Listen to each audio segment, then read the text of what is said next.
చాలా మంది ఏమనుకుంటారంటే త్రివిక్రమ్ గారు తర్వాత రైటర్ కింద వచ్చి రాసిన తర్వాత అనుకుంటారు కానీ బట్ మీరు మాట్లాడుతుంటే మాకు తెలుస్తుంది యాక్చువల్గా ఇట్ వాస్ లైక్ మేము అంతా like a team when you are a team మనం గీసుకోం ఈ గీతానికి. కానీ మీరు మీ విషయంలో ఒకటి మాత్రం నేను మెచ్చుకోవాలి సార్, అంటే మీరు ఇంత కంట్రిబ్యూట్ చేసి కూడా ఎవరి క్రెడిట్స్ వాళ్ళకి ఇచ్చేసేవాడు.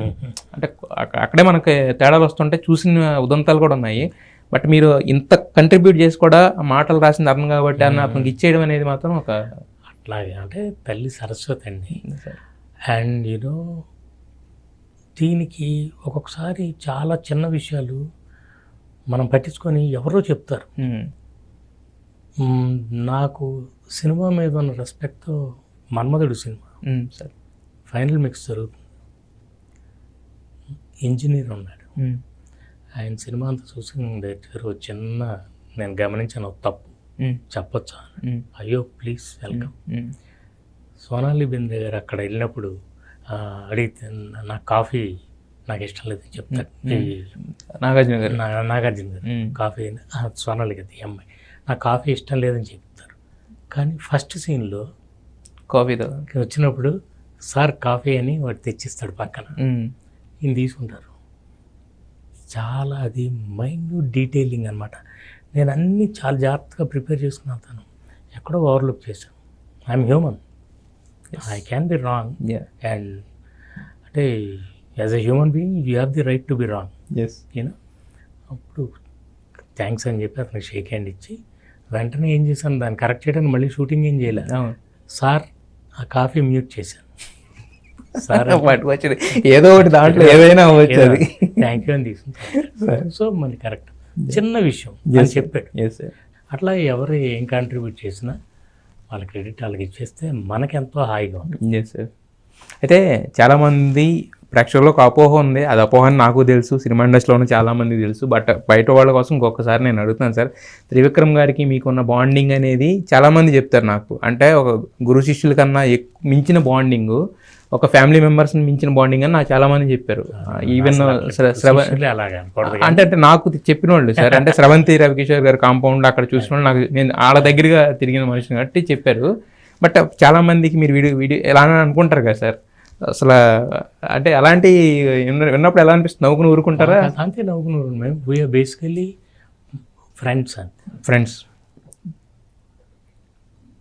ఇక్కడ ఓన్లీ మాకు చిన్న అడ్వాంటేజ్ ఏంటంటే వి థింక్ అలైక్. ఒకే రకంగా ఆలోచిస్తారు, ఒకే రకంగా చూస్తారు, ఒకే రకంగా. ఓ ఇది బాగుంది, ఈ నోస్ ఈ డైలాగ్ చేస్తే ఈయన రిజెక్ట్ చేస్తారని తెలుసు. అండ్ ఒక్కొక్కసారి చాలా అసలు మీరు సపోజ్ నువ్వే కావాలి సినిమా ఒక స్క్రిప్ట్ ఎంత ఉంటుందో ఒక 2 స్క్రిప్ట్లు అలాంటివి చేసి పక్కన పడేసి అందులో నుంచి క్రీమ్ తీసుకుని మాత్రమే సినిమా తీసు. సో యూ విల్ సీ, అంటే అది మలయాళం ఫిల్మ్. అవును సార్. దాన్ని తీసుకుని మన నేటివిటీకి మార్చి చేసినప్పుడు ఎన్నో డైలాగులు, ఎన్నో సీన్లు ఎడిట్ చేసుకుని ఐఎమ్ వెరీ పర్టికులర్ అబౌట్. నేను అదే మొన్న కూడా చెప్పాను, నేను కథకు కాపలా కాస్తాను, సీన్స్ కథ నుంచి బయటికి వెళ్ళిపోకుండా. You cannot debate. ఒక రాంగ్ ఎక్స్ప్రెషన్, ఒక wrong dialogue will spoil the mood of the character of the audience also. అందుకని వాళ్ళు అలాగే బిహేవ్ చేయాలి. రామోజీరావు గారి గురించి ఇందా చెప్తూ గొప్ప విషయం, కళ్ళల్లో కళ్ళు పెట్టి చూడవెందుకు పాట అన్నయ్య రాశారు శాస్త్రి గారు. అది రామోజీరావు గారికి ఒక కాపీ తీసుకెళ్ళి మధ్యలో ఒక ఆయన చెప్పారు, ఒకసారి ఆయనకి పాట చూపించండి. ఆయన అడిగారు నన్ను, డైరెక్టర్ గారు అని అంటాడు. భాస్కర్ అని పిలవరు. డైరెక్టర్ గారు అబ్బాయి చిన్న కుర్రోడు, ఆ అమ్మాయి చిన్నపిల్ల.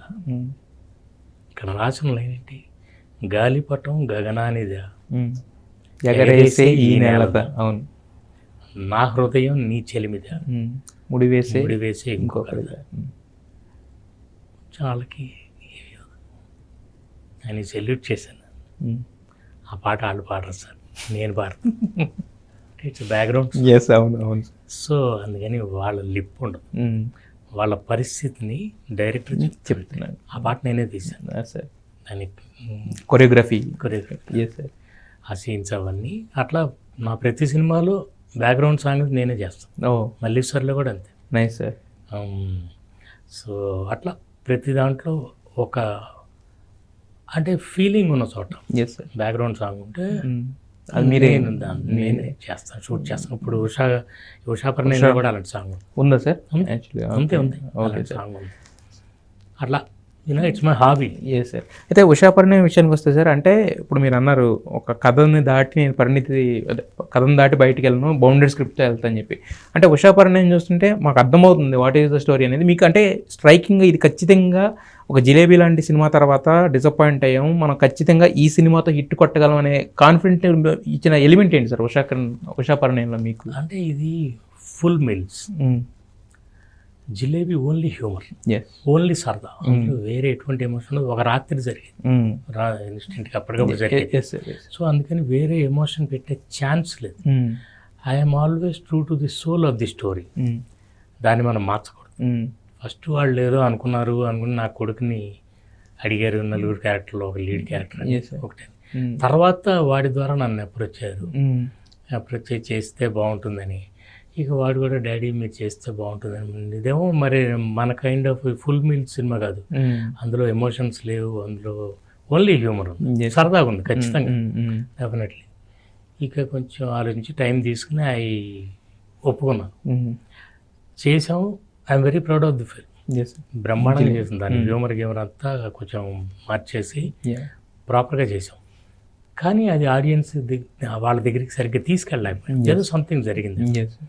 అందుకని ఇలాంటి స్క్రిప్ట్ అనుకోండి, ఇది you have everything in this film. Sure shot చక్కగా మీకు అంటే దీని మీద కొంచెం ఇలాంటి కాన్ఫిడెంట్ ఎందుకంటే నేను ఆల్రెడీ ఇలాంటివి చేశాను. అవును సార్, అవును. మీకు నువ్వు నాకు నచ్చావు ఆ జానర్లోనే ఉంటుంది. So it will క్యాటర్ to every kind of audience in the theatre. అంటే ఫస్ట్ జిలేబీకి అవకాశం మీ అబ్బాయి మీకు ఇప్పించాడు అంతే. ఇన్ఫ్యాక్ట్ నేను అది ఫస్ట్ కొంచెం హెజిటెంట్గా ఉంటే కొంచెం ఇంట్లో బ్లాక్మెయిలింగ్ కూడా ఉంటుంది. ఆవిడ అన్నం వడ్డిస్తూ అందరికీ ఇంట్రడ్యూస్ చేస్తారు, సొంత కొడుకుని చేయడానికి ఏంటి ఇట్లాంటి.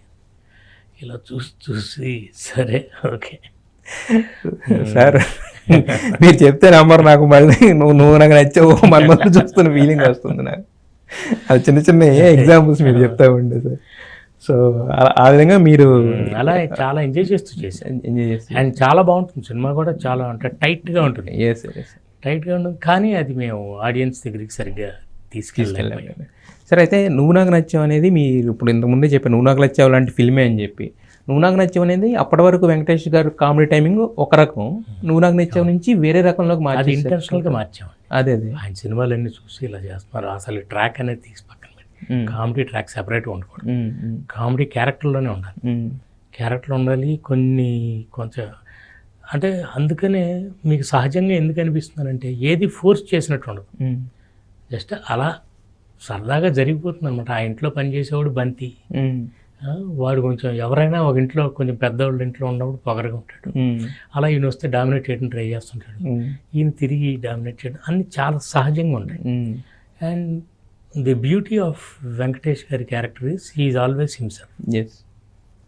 తను ట్రై చేస్తాడు వెంటనే, అంటే ఐఏఎస్ ఐపీఎస్ ఆయన సీరియస్గా చూస్తాడు, అలాంటివి కాకుండా మామూలు సడన్గా అట్లా ఈ చిన్నవన్నీ it makes him very lovable. చాలా రియల్గా ఉన్నాడు ఈయన, నాట్ లైక్ ఏ హీరో. దగ్గరికి వెళ్ళలేము, చాలా ప్రోటోకాల్ ఉంటుంది దాంట్లో. అంటే అంత పెద్ద హీరోకి మీరు అక్కడ ఇడ్లీ పోసే సీన్ తర్వాత ఆయన వేసిన డ్రెస్ అంటే అలాంటివి ఏమి అసలు గొప్పతనం కదా అది. ఆయన గొప్పతనం ఆయన ఒప్పుకోవటం. మనం ఏదో వెళ్తా కొంచెం బాగుంటుందా ఇలాంటిది అని ఆయన అసలు అడగరు. బాగుంటుంది అని అంటే ఆర్ యు షూర్ ఫినిష్.